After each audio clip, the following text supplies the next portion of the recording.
All right. At 4:01 p.m. on Wednesday, January 8th, I move to adjourn the meeting for the Dartmouth Board of Health. Um, We'll start with a roll call.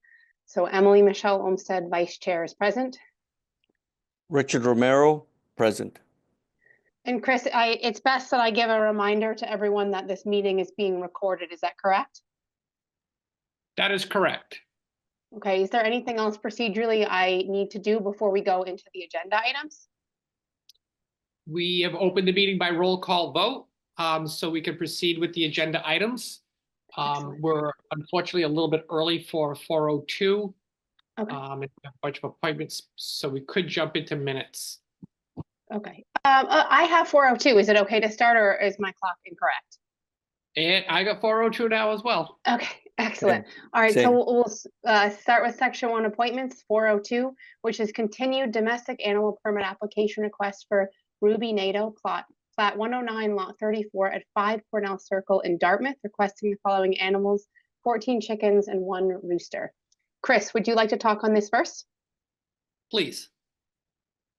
So we have been advised by animal control, they have been out to the property, and the additional rooster, which was one of 2 matters last time that resulted in the tabling of this application. So we had 2 roosters at the property last time, and we applied for 1. They are down to the 1 rooster. Since that time, we haven't had any complaints, and I will talk a little further. The other matter was that the applicant had trouble attending that meeting. I'm not sure if the person that was speaking a little earlier, if that is her. If it is, when I'm finished, if the chair wants to recognize, I leave that to the chair. So the only recommendation I would have at this time on this application, if the board considers it, would be to condition it until June 30th to allow us to assess the ability of the applicant to keep the rooster without making noise and creating nuisance conditions. And that is all. Thanks, Chris. Is there anyone here to speak on this matter, which is, again, 5 Cornell Circle, 14 chickens, 1 rooster? As a reminder, please unmute yourself if you are here to speak. I can see one person on the iPhone. If you want to give us a wave if you're here for this one. I think we can't, unfortunately, we cannot hear you, but it looks like you are trying to speak on this one. Yes, now I can hear you. Go ahead. Yes, it's people in the meeting. No, we're not. Yes, we are. We're not on Cornell Road. I know, Whatever they you got the said. wrong address. We're the second, We're- our meeting was at 4:05. Okay. Thank you for letting us know. Right now, I'm asking for 5 Cornell Circle. So if we're not at that one yet, so please wait until the next one. Thank you. Is there anyone here for 5 Cornell Circle? Okay. Richard Romero, do you have any questions? I do not. Actually, there was some sort of device that we asked for the rooster, correct? So that's been done, as I recall. Did we ask for Chris? callers for this one? So we had required that at property up in the north end of town near the mall, where we had several complaints, and it was a really, the coop was really close to the neighbors. So the board did make that recommendation, actually did make that condition. So we But don't you're see that. saying, go ahead. We don't need this for here, though, right? At Is it this point in condition? time, we haven't received chronic complaints, so I would not make that recommendation. When we come back to this matter in June Sure. or July, we can address it then.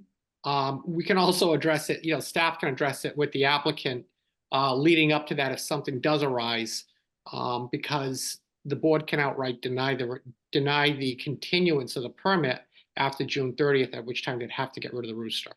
Okay. But we could put a condition on there to require crow collars if complaints are received. If the Board of Health receives a complaint, then a crow collar will be required for the duration of the permit. Chris, we do not have that as any sort of normal procedure for the collars, do we, in place right now? Is that correct? It's more that we've required crow collars on a case-by-case basis based on judgment, right? That has been practiced, correct? Thank you. I would say if we're going to require collars, we should think about as a board making a setup so that way we're not deciding it case by case and have some sort of procedure that we want to follow. I do notice that Michelle Keith has come into the meeting. Should we briefly review with her so that way she can vote, or what should we do procedurally, Chris? Yeah, that would be great. Just really quickly, I've read everything. I know that we're revisiting this, but just so Sure. that I can vote, that would be great. Thanks. Thank you so much. No problem. Sure. And Chris, and I'll ask just procedurally, do we need to call her in for any sort of roll call, or is she okay just being in the meeting now? We will note in the minutes at 4:07 that Michelle Keith joined the meeting. We do have quorum to open the meeting, so there's no reason to revisit. Thank you. Okay. Actually, So then Chris, it was 4:06. So could the minutes reflect that 4:06 I joined the meeting? Thanks. Sure.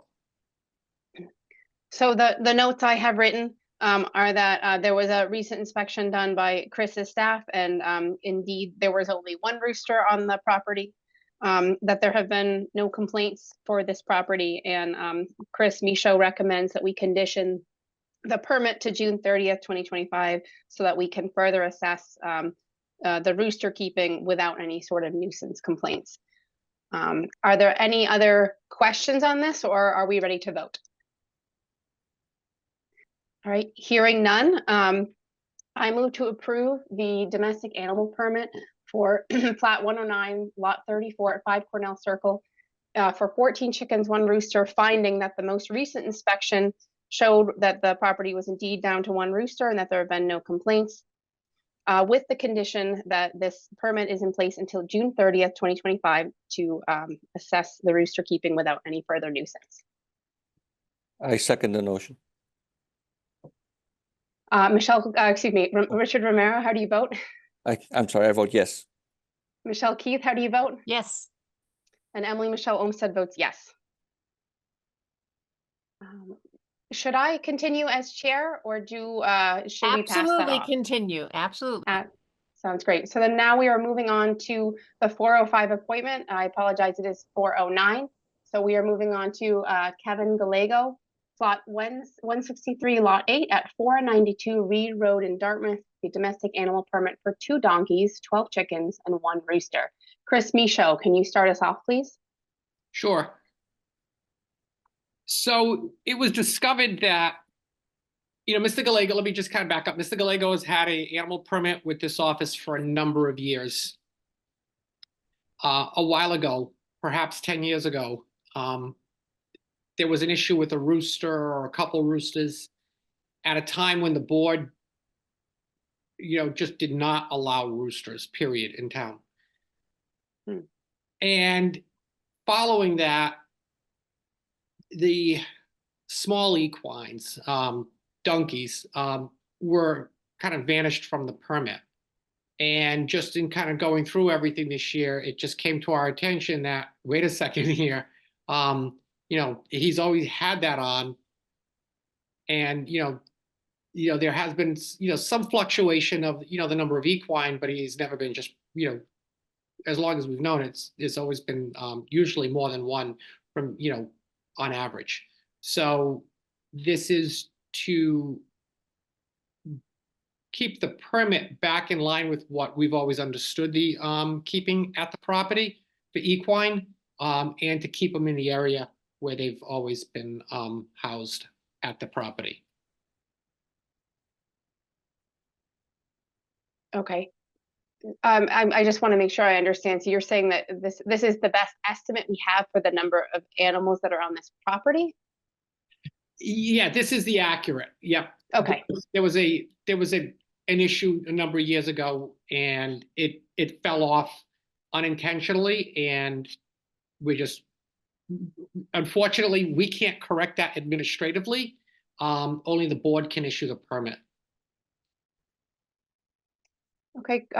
Chris, based on any inspections, are there any concerns you have with this property? The keeping of animals, no. Um, I believe we have someone here to speak on the property. The person who is on iPhone, would you like to speak? Remember to unmute yourself, please. Okay, Yeah, I understand. I did have an issue with a rooster, I don't know, a number of years back, where I got a notice to add, go to the Board of Health and have that rooster added onto my animal permit. At that point, I paid $50 to add that rooster onto my animal permit, even though I tried to move the rooster away from the property, my property line, where the people were complaining. I still was made, had to get rid of the rooster. So I did. And then, oh, then a couple years ago, right. And I also had a lot of horses here. One time I might have had 6 or 7 horses here that I decided to give up my privilege because I didn't think this piece of property was big enough to have that many animals here. So I did. So I agreed to let it go to 1 horse, which I had put down. And after I did that, I got 2 donkeys. yeah. So, and then the rooster just appeared here. Yeah, the rooster, a couple years ago, all of a sudden we looked in the backyard and this rooster came running I through the tried to backyard. find out who owned it. The guy behind me, the Portuguese guy that has roosters and guinea hens and peacocks. And I even went down to the Beaton Road and Reed Road line, which someone had roosters there, but their property was actually in Westport, right on the line. And nobody owned it, but our neighbor loves the Right, so rooster. we got no, Loves we the don't have, rooster. I believe, there's no one at this point that's complaining about the rooster. No. I only was approached here by 2 people from the Board of Health that said I should amend my permit, which was the 2 donkeys and the rooster. Yeah, it's all right. Oh, it's getting emotional. Okay. But So our it- neighbor loves the rooster. It's okay. So, yeah, Sure. so I mean, I don't know. So No. it sounds like am I correct in saying that it sounds like that we all know about what the animals are there? They're all included on this permit here, and it sounds like going forward, since our health director does not have any concerns with the property, that that going forward you No, understand the regulation. Sandy's and we come should out be here fine. and inspected, Yes, Excellent. Sandy's been here Great. many times and she's had no problems with anything and seen no problems.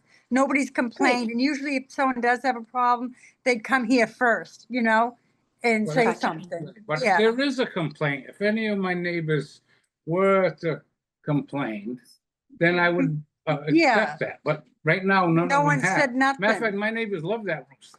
She loves them. She buys them Excellent. mealworms and everything and calls them over, She loves them. It sounds like it sounds like there's a lot of love for these animals. Thank you very Yeah. much for sharing that. Is there anything else before I ask my board members, my other members, about their questions? No, It's all right, Kevin. Thank you so much. No. All right. Richard Romero or Michelle Keith, does either of you have any questions or comments? I have no questions. Yeah, I don't have any questions, but I just want to say I'm so happy that there were no complaints. That's wonderful. Absolutely. Chris, I just have one last question. Should we condition this one as well to June 30th for a reassessment of the rooster for nuisance? To keep it in line with practice, yes. Excellent. All right, so finding that there have been no concerns with the keeping of animals, I move to approve the domestic animal permit for Plat 163, Lot 8 at 492 Reed Road, for 2 donkeys, 12 chickens, 1 rooster, with the condition that this permit is in place until June 30th, 2025, to reassess the rooster keeping in accordance with nuisance. Can I get a second? I second the motion.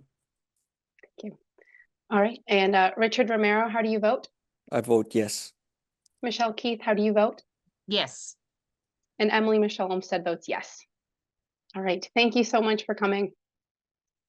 All right, it is 4:16, running a little bit late. We are moving on to the 4:07 appointment for Mackenzie Short, Plat 80, Lot 6 at 27 Pine Island Road. The domestic animal permit for 20 goats, 30 chickens, 5 rabbits, and 5 roosters. Chris, can you please start us off?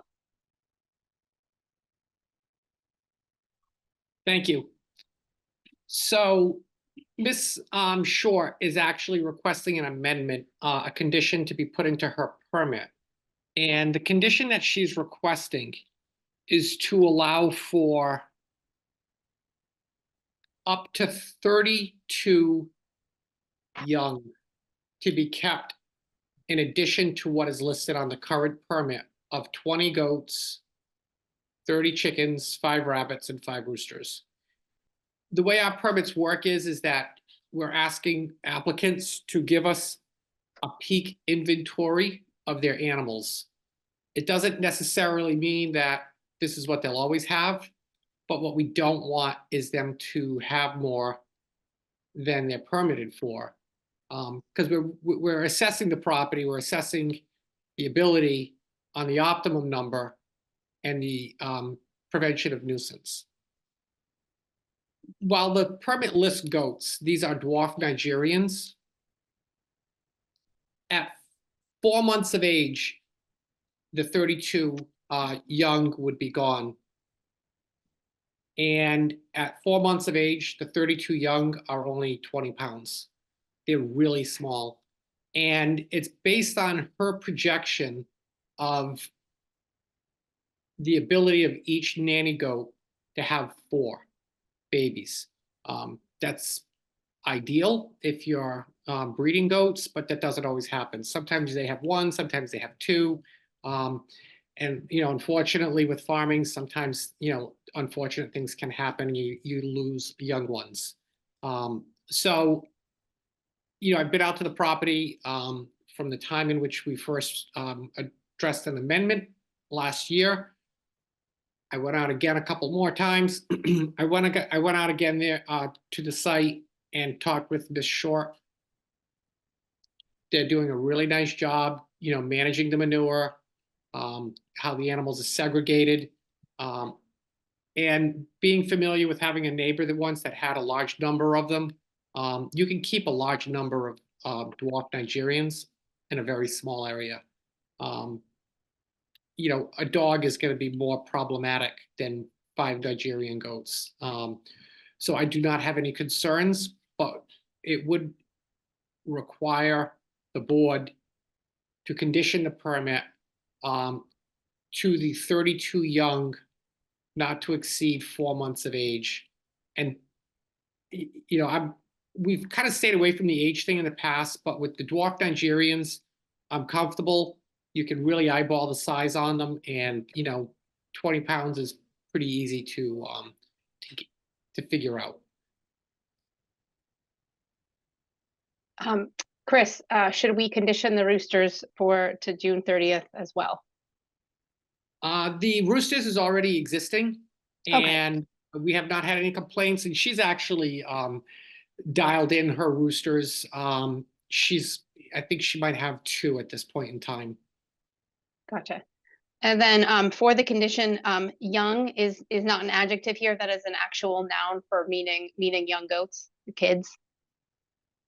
Yeah, we can put 30. We could put 20 adult goats and 32 dwarf. We could put 20 dwarf Nigerian adults, and then 30 up to 32 dwarf Nigerians, not exceeding 4 months of age.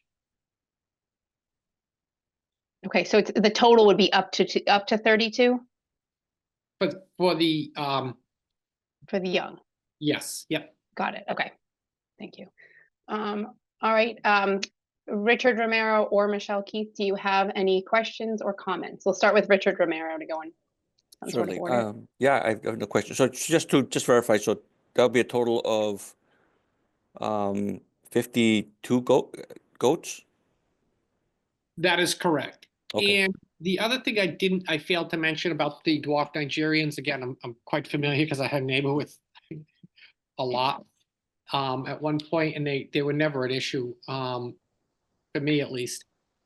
They tend to kid out from late winter through early spring. So, it's going to be during ideal conditions that, we see peak numbers at this property. They don't tend to be like some animals that are like rabbits. They're always, if they don't have a clutch, they're pregnant. These are not like rabbits. So they tend to have a very defined period when the babies are born. Mm-hmm. And then manure and upkeep and all that, it's all good. Yeah, I was very pleased to see how they're managing manure on site, and you can see based on the manure on site that's kept in rigid compost bins. They're also, if they exceed their ability to manage within the bins that have welded wire underneath to stop any rodents, but it's all manure in there. Mm. So you typically won't get rodents going in there, but it's nice that they're doing that. It's great that they're doing that. And then they're also bringing manure off site. Okay. Okay. That's all I have. Thank you. Michelle Keith, do you have any questions or No concerns? questions, thank you. Excellent. All right. So finding that the Board of Health staff have said that the applicant does a nice job managing manure and segregating the animals and that there are no concerns for this property, I move to approve the domestic animal permit for plat 80 lot 6 at 27 Pine Island Road for 20 goats, 30 chickens, 5 rabbits, and 5 roosters, with the condition that this permit allows 20 adult dwarf Nigerian goats and up to 32 young, not to exceed 4 months of age. Can I get a second? I second the motion. All right, Richard Romero, how do you vote? I vote yes. Michelle Keith, how do you vote? Yes, Emily Michelle Olmsted votes yes. All right, I believe that is the end of our appointments. And so we're going to move on to section 2, which is new business. And so we'll start with the minutes of December 11th, 2024. Richard Romero, do you have any questions or concerns with the minutes? I do not. Michelle Keith, do you have any questions or concerns with the minutes? neither do I. I did not either. So I move to approve the minutes of December 11th, 2024 for the Board of Health. Can I get a second? I second. Thank you. All right, Richard Romero, how do you vote? I vote yes. Michelle Keith, how do you vote? Yes, And Emily Michelle Olmsted votes yes. Excellent. All right, we're going to move on to section 2, new business B, which is permit fee schedule and application procedures. Chris, can you start us off with this, please? Yes. So this agenda item is in regards to day camps that the Town of Dartmouth Board of Health, as other boards of health in Massachusetts, are required to permit throughout Massachusetts. These are establishments that people will send their kids to. One of the ones that, most frequent, like sports camps for high school or even young camps for budding athletes, even like the YMCA. So if you send your child to a camp for a week or 2 weeks, they need to have a license with the Board of Health. The camp regulations require 90 days, an application to be submitted no less than 90 days to the Board of Health.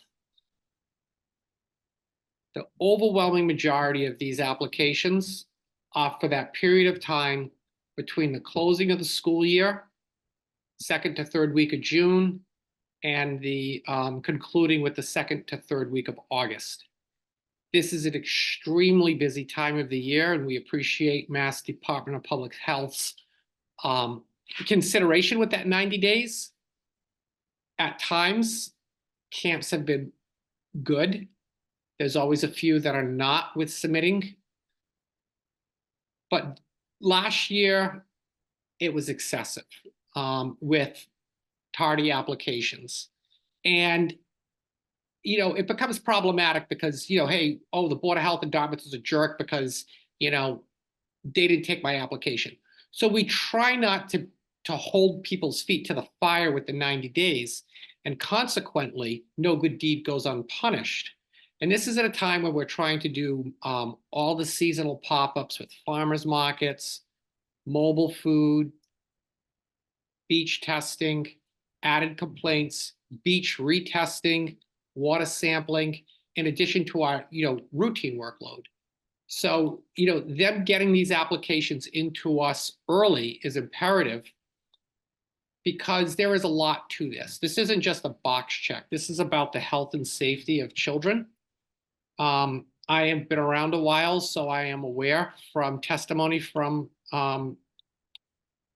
state employees at the Department of Public Health about some of the tragedies that have happened at day camps in Massachusetts.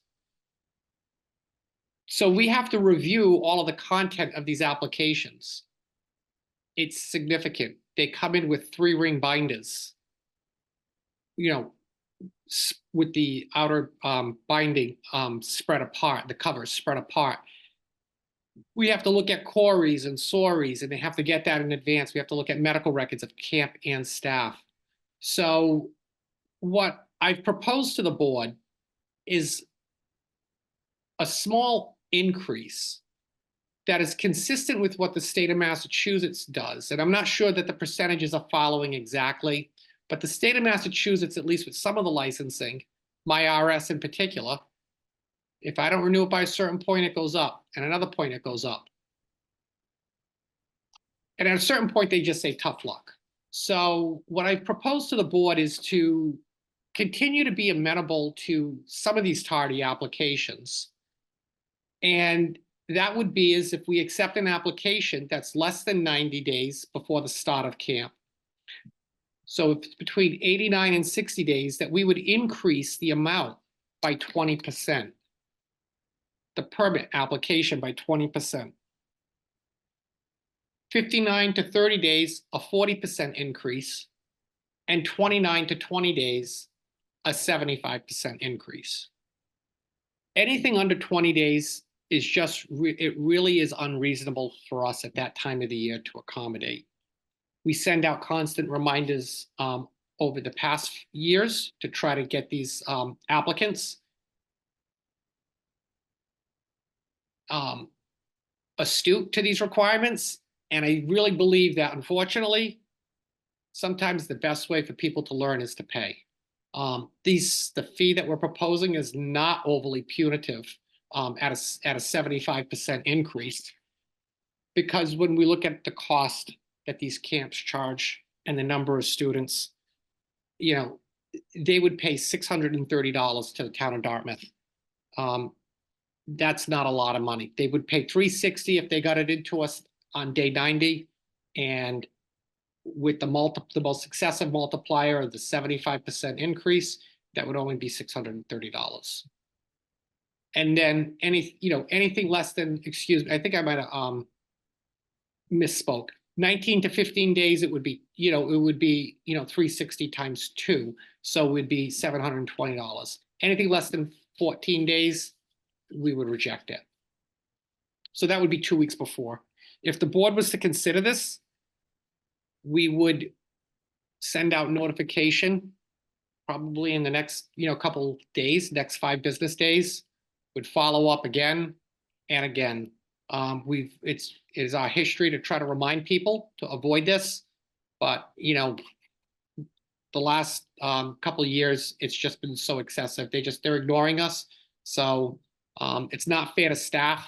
They're really stressed out this time of the year. And also unfortunately, when we do have to cancel, and I had to do that once, it really puts a burden on the families that were depending upon that. And you know, when I talked to the facility that was hosting the camp that didn't have their act together, I told them what, you know, why we do what we do and what the consequences would be if they allowed that camp to operate while we were pursuing enforcement. They went outside and faced over 100 parents and said, camp is canceled, because they realized the seriousness of it. So that's all I have to say, and any questions, happy to answer. I'll start with one. It sounds like you certainly have an increased workload, especially in the summer. And so if there are any other areas, Chris, where you think that we could readjust the schedule to lessen the burden on your staff, I certainly would be interested in hearing that. Again, maybe not at this meeting, but I think you certainly make a good case. And it sounds like 90 days is really the most reasonable time to submit the application. So it sounds like this needs to be done, especially with the increased amount of lateness that we're seeing. I'll open up questions and concerns from the other board members. Richard Romero, do you have any questions or concerns?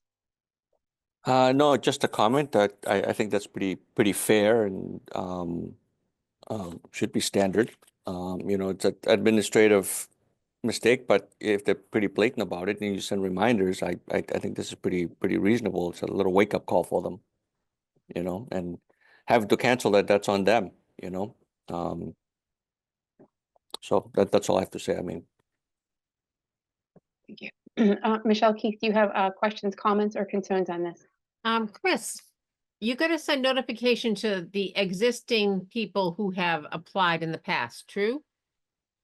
We have done that in the past, and if the board,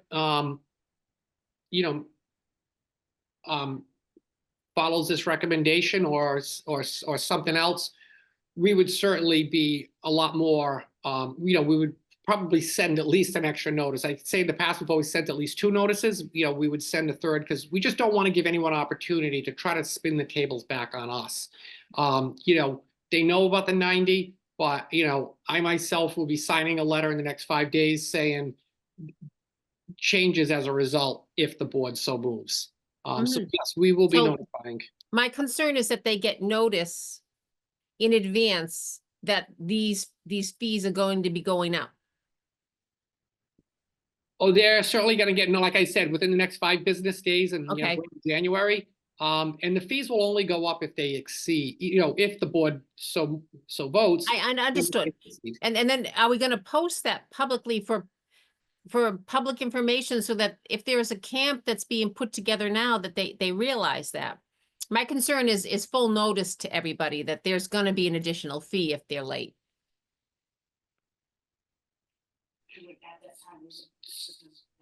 So the camps will reach out to us and, we would have that because there's so much to what they have to submit, and there's a lot of confidential information. So, Okay, so they will know immediately when, my concern is like, Yeah. say there's somebody who's thinking about putting together a camp for the summer and they've never applied to the Board of Health. And they've got old information or something from somebody.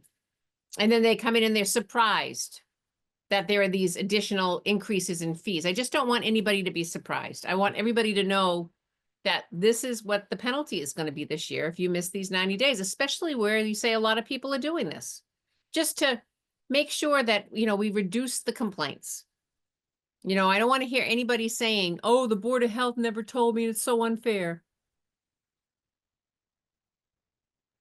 they will know and we will make sure that we have it buttoned up tight as always.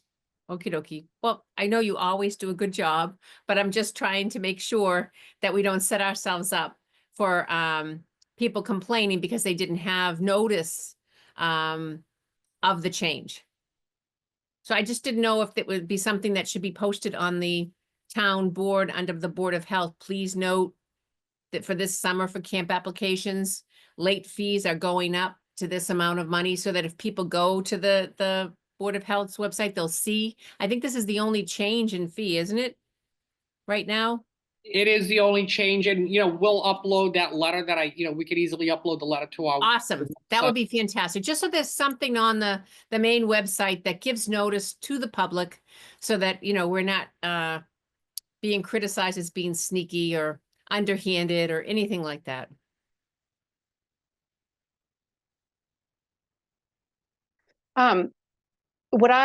Should that be a condition if we as a board decide to move to approve it? Would that be a condition then that, that we direct our health agents to use at least 3 notifications and upload a letter onto the public site? When, again, if we so move, is that the appropriate place as a condition? Chris? The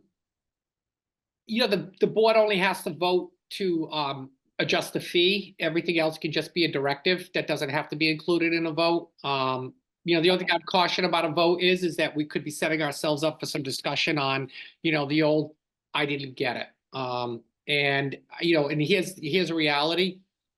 I got to control costs to the town, and I can't, in the way people out with certified mail, we just sent out, probably about, I don't know, maybe 15 notices to people that are trying to skirt licensing under another set of regulations. And that's 15 times $8 and change for certified mails. So, in trying to keep the town's budget for the health department, sustainable, we'll send out first class or we'll send out by email. But I have to be honest that, with our online permitting, a lot of people will say, oh, I didn't get the email. You got the email. You just, people are not astute to checking their email. So that would be a concern of mine if we did that, because you might be facing people saying, I want to meet with the board because I didn't get it. I can tell you, we will be on it, and we will send these notices, 3 times and post it to the. Okay, Great. I think I understand. If we were to specify now how we want you to do that, it would require you to those specifics when in reality, you can use less costly means for your department. Is that a correct summary? Yes, that will, and unfortunately it'll make it a little bit harder. If we send out certified and the person doesn't collect it, well, hey, you didn't get your you didn't pick up your certified mail. That's your fault, not ours. But, Yeah. we take the opinion that, if we only send out certified when we have to for enforcement. If we send out Yeah. first class and it doesn't come back to us, it got delivered to someone at that address. And that was our last known address for your business. Chris, that's why I was hoping to have it posted on the site. So Okay. that, if somebody doesn't receive personal notice of it, it's been on the website, it's public information, it's out there. There's no excuse not to abide by what has been posted publicly and given notice to the world. And, you have to pay that additional fee. It's not a secret. Yep, and I'm looking at the website right now, and we know right where we're gonna put it. Excellent. Is there any further discussion needed from any of the other members, or I don't see anyone else in the public, but anyone else? All right.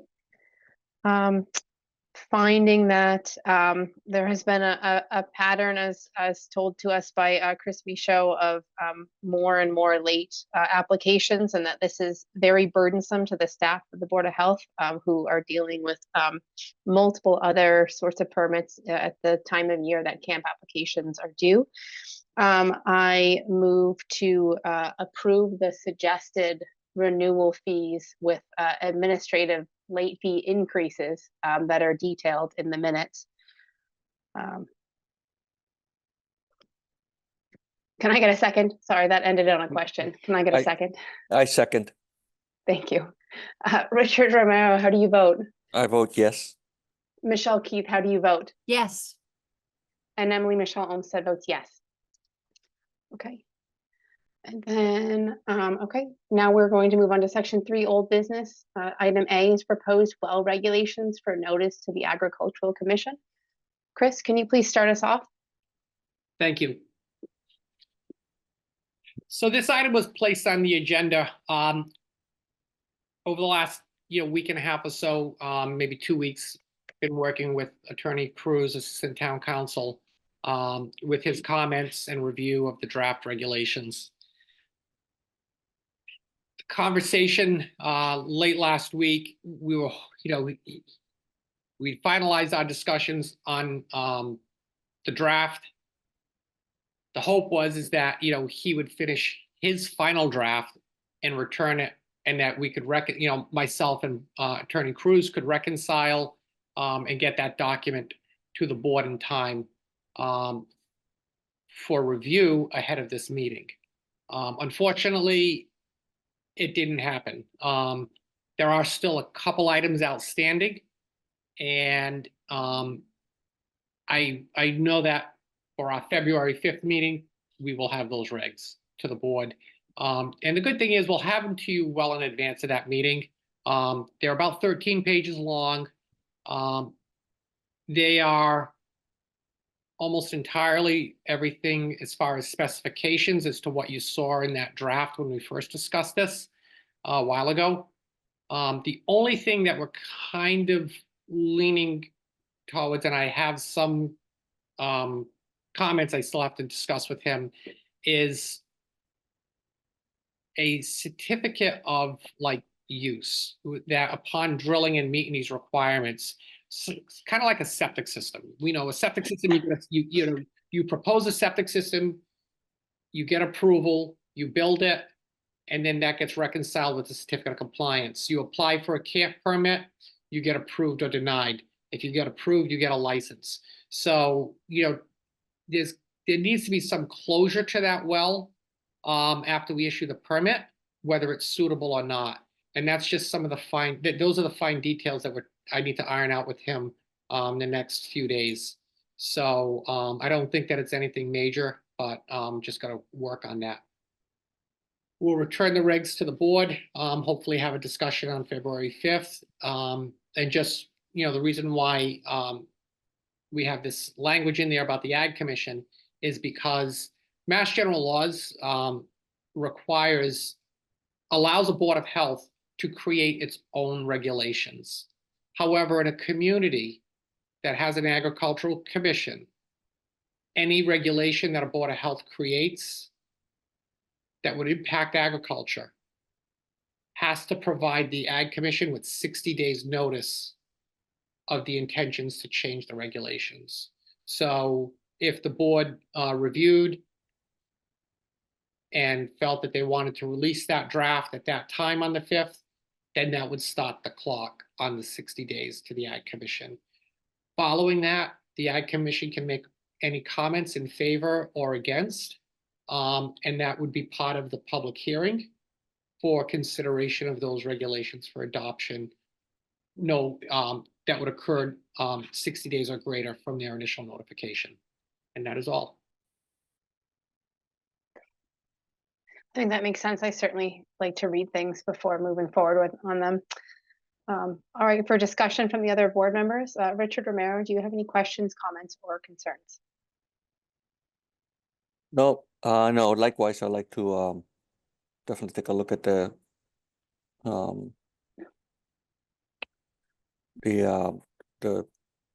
I'm sorry, the proposal for sure.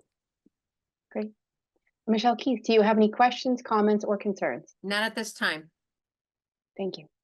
All right, I move to table the proposed well regulations for notice to the Agricultural Commission. I second. Thank you. Richard Romero, how do you vote? I vote yes. Michelle Keith, how do you vote? Yes. And Emily Michelle Olmsted votes yes. Okay. Section 4, any item not known 48 hours in advance. A is this item is informational only and not for deliberating by the public body. Is this at the point where I just say, Chris, do you have anything that we need to bring up? So the only thing is, this is just I'm advising the board, and if any of the members wanted to discuss this further and sooner, let me know. The town budget process is underway, and budgets are due by the 17th. I will be submitting budgets next week. They're largely requesting everyone to seek level funded and then wish list. We're going to honor that mostly. I am going to ask for a few line item increases within our expense accounts, as mentioned earlier, about like certified mail Even though we've shifted away from mailing permits to virtual permits that are sent digitally with the online permitting, the enforcement and postage is just, we have a certain level of enforcement every year, and postage prices are just, climbing. So that's pretty much it. So if the board members have any further questions on that, certainly just, reach out to me by email. And, I also got the town report that's due in January. I forget the date, but I can email that to any member that so wishes, and they can see a draft of that. Great. And then it looks like also on our agenda, the next Board of Health meeting is on Wednesday, February 5th, 2025. So Chris, at this point, is it all right if we adjourn the meeting? We've covered everything, correct? And procedurally, there's nothing else that needs to be done? We are clear to adjourn the meeting by roll call vote. Thank you. All right, so at 4:47 on Wednesday, January 8th, I move to adjourn the meeting for the Board of Health. Can I get a second? I second. Thank you. Richard Romero, how do you vote? I vote yes. Michelle Keith, how do you vote? Yes. And Emily Michelle Olmsted votes yes. All right, great. Thanks, everyone. We'll see Great you in job. Take February. care. Happy New Year.